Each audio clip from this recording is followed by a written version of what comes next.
एक छोटे से गांव के कोने में मिट्टी की एक पुरानी झोपड़ी थी। उस झोपड़ी में रहती थी कमला, एक 80 वर्ष की बूढ़ी औरत। उसका कोई नहीं था, न पति, न बेटा, न बेटी। जिंदगी के आखिरी पड़ाव में वह बिल्कुल अकेली रह गई थी। उसका सहारा सिर्फ एक कुत्ता था, मोती, जो हमेशा उसके साथ रहता था।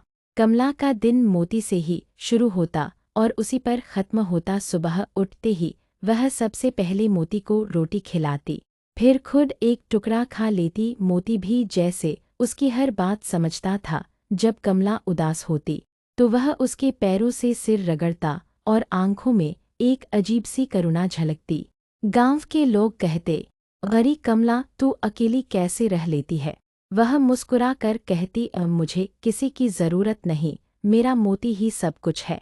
लेकिन किस्मत को शायद किसी की शांति मंजूर नहीं थी। एक दिन गांव में कुछ बच्चे खेलने के लिए झोपड़ी के पास आए। उन्होंने पत्थर फेंकते हुए मोती को चिढ़ाना शुरू किया। मोती ने डरकर भौंकना शुरू कर दिया। कमला बाहर निकली और बच्चों को डांट दिया, भाग जाओ यहाँ से, मेरा मोती मेरा बेटा है, उसे तकलीफ मत दो।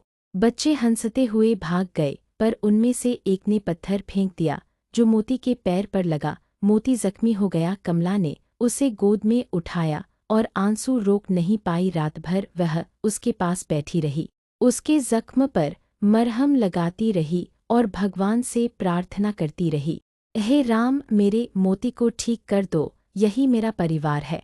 दिन बीतते गए, मोती धीरे धीरे ठीक हो गया, लेकिन अब वह बाहर नहीं जाता था। शायद उसे दुनिया की बेरूही समझ आ गई थी। वह सिर्फ कमला के पास ही रहता, उसकी निगाहें हमेशा उसके चेहरे पर टिकी रहती। एक सर्द रात थी, दिसंबर का महीना। हवा में ठंड की सिहरन थी। कमला के पास जलाने के लिए लकड़ियां नहीं थीं। उसने मोती को अपने पास लिटा लिया और पुराने कंबल में लिपट गई। मोती उसकी छाती से लगा कांप रहा था। उसने उसे सहलाते हुए कहा, डर मत मेरे लाल, बस थोड़ी ठंड है, सुबह आग जला लेंगे।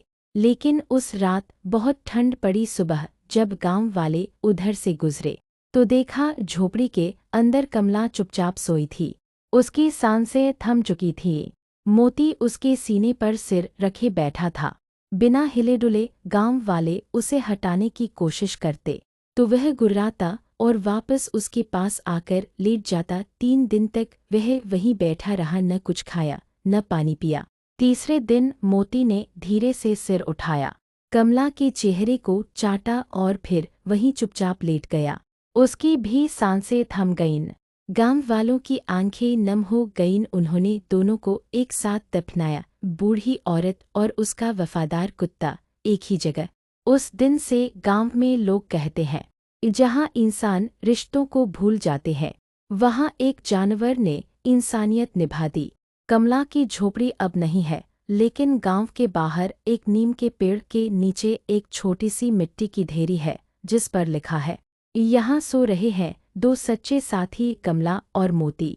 रात में कभी कभी हवा चलती है तो नीम की डालियां हिलती हैं, जैसे अब भी कोई कह रहा हो, मैं हूँ तेरे साथ है।